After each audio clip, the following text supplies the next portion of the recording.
நீங்கள் வெற்றி உள்ள வாழ்க்கை வாழ வேண்டும் என்று நீங்கள் விரும்பினால் 100% நீங்கள் வெற்றி உள்ள வாழ்க்கை வாழலாம். அப்ப நீங்க சபைக்கு வருகிறவர்கள் வெறும் சத்தியத்தை கேட்டு தீர்க்க தரிசனம் சுகத்துக்காக நீங்கள் வரக்கூடாது. அது எல்லாம் தற்காலிகமானது.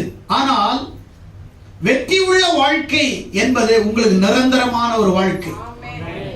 இந்த வெற்றி உள்ள வாழ்க்கையை நீங்கள் எப்படி இந்த உலகத்தை வாழ்வது, எப்படி ஒரு சமாதானமான வாழ்க்கையை கட்டி எழுப்புவது, எப்படி ஒரு மகிழ்ச்சியான வாழ்க்கையை பூமியிலே வாழ்வது என்பதை நீங்கள் முதலாவது உங்கள் வாழ்க்கையிலே நீங்கள் புரிந்து கொள்ள வேண்டும்.